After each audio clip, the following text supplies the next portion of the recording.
You might be wondering, how is she even here? What so exactly did not mention, which I written in the introduction, is I am a survivor of 3 cancers and kidney failure. I am also a kidney transplant recipient. I did get lucky, didn't I? When we talk about luck, there is Professor Richard Wiseman, who is a renowned psychologist. He says there are 4 principles which makes people lucky. He did a lot of experiments across a wide spectrum. The first one, chance opportunity. You grab the opportunity, you get lucky. You all know that. Number 2, listening to your intuition and making good decisions. That makes you lucky. Number 3, which is self-professing, is having a positive attitude and thinking positively. Number 4 is when you are resilient. With your resilient attitude, you change your bad luck into a good one. I think I belong in the number 4 category, which made me lucky, and to some extent, number 3 as well. So, talking about my journey, before I even go there, I know there are a lot of doctors here. These are the questions which I generally ask patients. But that said, let me just ask you all, we have track leaders, we have other volunteers here. Do you go for a second opinion when you are diagnosed with something? How many of you go for a second opinion? I expected. I know about this group by now. Do you go that extra mile to understand your disease? Right? If you self-advocate for your health, if you are being your own advocate, it changes your luck into a miracle when it comes to your health. And I am standing here as a testament to that phrase which I just said. My story begins when I was 22 years old, back home in India. One day on a hike, I realized there was something wrong with me. I was fatigued. I was the bottleneck in the hike. I just didn't like that feeling. As most of you know, in India, you can walk into any clinic and do a blood test. I came home, discussed with family. Luckily, I come from a family where we are aware of our health. So I said, okay, let's go just do a blood test. My hemoglobin was 6.0. The doctors here would know what I mean. As usual, iron injections, saying I might be deficient in iron, etc., etc. 3 months later, my hemoglobin was 5.0. And finally, I was diagnosed with chronic renal failure. In layman's terms, kidney failure. To this date, I still remember exactly how I felt. Imagine you're 22 years old and you get diagnosed with kidney failure. I just had started my career after finishing my engineering at Texas Instruments. Luckily for me, there was a soul who was ready to donate one of her kidneys. I can see all of you raising your eyebrows. Oh, a soul. It was none other than my dear mother. I don't know what mothers are made of. We all know what they are made of, right? Unconditional love is one of those. So I'm standing in front of you here 25 years after my kidney transplant in 1998, when my mother donated one of her kidneys to me. She's going to turn 80 next month, by the way. Wow. Amazing. My poor kidney, who I call Betsy fondly, just didn't get a reprieve after that. 7 years after my kidney failure, I got diagnosed with cancer. I was in the US by then. I was in the Bay Area. Thanks to a wonderful doctor who immediately found out what it was. A couple of doctors, I should say, a urologist and my nephrologist. The cancer was in the ureter of my native kidney. I think while eating food, I met a nephrologist here, somebody who said she was a kidney doctor. Oh, there she is, standing, Dr. Padma Srinivasan. So you know, when you do a kidney transplant, usually they don't remove your native kidneys, they leave them intact. They just plug you with one more. So I have my transplanted kidney, my mother's kidney, and 2 more. So the cancer was in the ureter of my native kidney. I went through the works, met a neurologist, went through a surgery. It was actually a feather in my urologist's cap because the ureter was going underneath my transplanted kidney. Well, he did all the acrobatics that he could do. And here I am, perfect. He did the surgery. We took out the kidney. I went through the works again. You have to go through chemotherapy, do a mop of chemo, try to get rid of all the cancer cells. Everything was hunky-dory, perfect. 7 more years. When I got diagnosed with bladder cancer in my bladder. Now, where does self-advocacy come here? If I had not gone to the clinic checking for my blood test for hemoglobin, I might have caught my kidney failure way too late. Number 1. Number 2, diligent scans. Every single follow-up. I was able to find my bladder cancer very early on in the process. My first cancer was a stage 3, but the second one was stage 0. So once again, I went through a small surgery, removed the tumor from the bladder, and some intravesical chemo, which means through the bladder. Then, I got thinking, why would I get affected? And as most of the doctors here would tell you, sometimes you don't have a reason. But we all want to know the reason, right? You say like, why would it affect me? And especially, I didn't have a family history. Everybody in the family was good. No cancer history at all. There is a lot of history of heart disease, of course, which most Indians, we are all like, it's a given for most of us.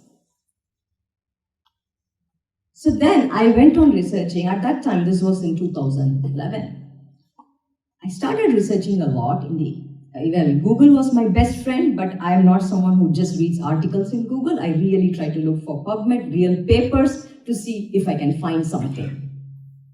And what I found out was there were a set of women in Belgium who took some Chinese herbal supplements unknowingly because some of their herbs got mixed up in. So instead of their weight loss regimen, which they were trying to do, they ended up taking a herb. It's called Aristolochia, pine tree. And when they took that herb, those women got kidney failure. And guess what? Cancer in the ureter. I immediately started thinking, what could be happening? I went back and searched my history. Obviously, one glaring thing which stood out was that I was taking a herbal medication as a child for close to 15 years till my teens because I had a skin disorder. As most of us know, in India, we have a lot of herbal remedies everywhere. So this was part of a Siddha medication, which is mostly followed in southern India. Herbal medicines are one of trust and loyalty. More than evidence-based. It's usually observational medicine. That's what we call it. It's a known fact. So I took this medication for skin disorder and it did cure my skin disorder.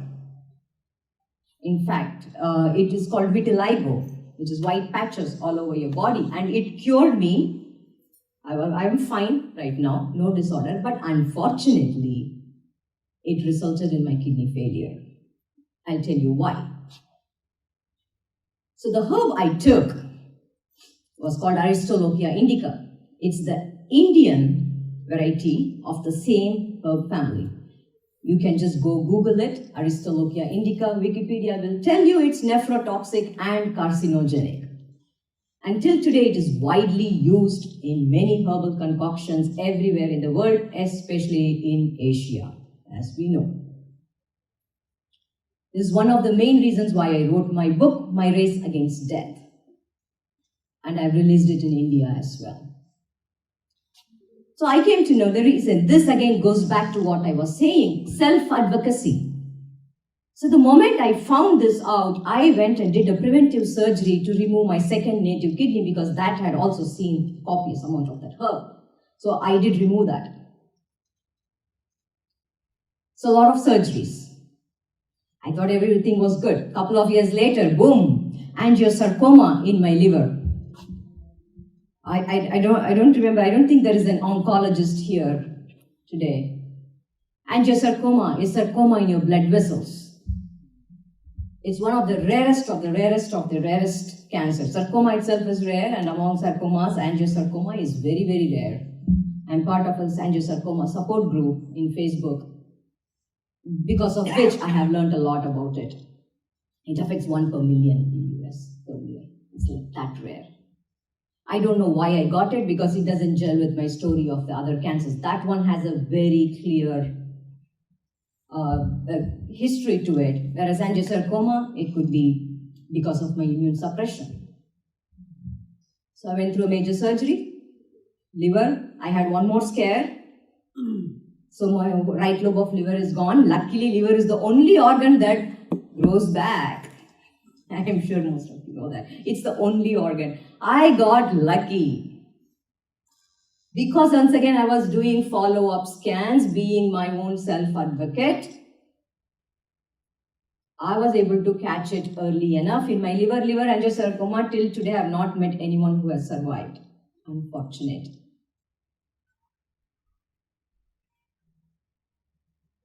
Life is going on. For the past 8 years, I have been in remission. And I have had the courage to write my book, My Race Against Death. The reason why I call it My Race Against Death, because every time with cancer, it's always like something looming in the background. We are always anxious, we are always fearful. So is it like, do you catch me first or do I catch you first? That's the race. So any questions? Thank you for hearing my journey and going on this roller coaster ride with me. Life has its ups and downs, but I just want to leave you with a couple of key takeaways.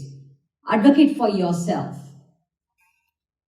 Be diligent about everything that happens in your life.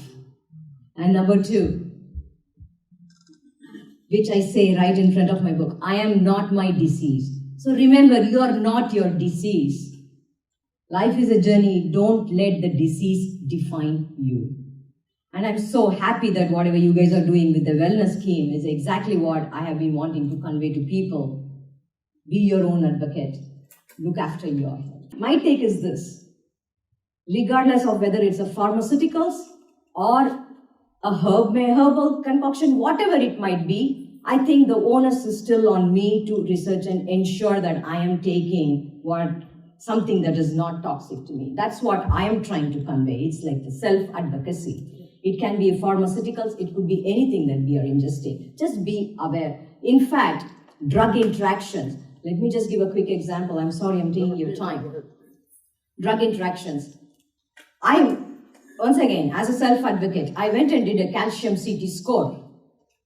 My cholesterol levels are very good, always, because I do lead a healthy lifestyle. And my LDL is always in 70s, it's like so good, but my calcium score was very high. As a cardiologist who are sitting here, they know what I'm talking about. So the moment my calcium score was high, I went and spoke to a doctor. He gave me a statin drug.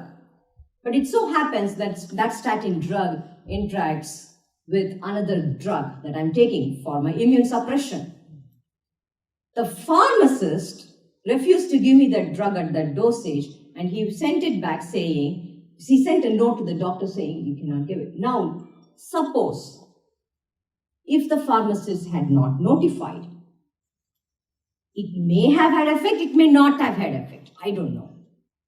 But knowing me, before taking any drug, especially since I'm on immune suppression, I check for interactions, every single one of them. Even if I take a supplement, I check for interactions. So it's up to us. to ensure that we are looking after our health.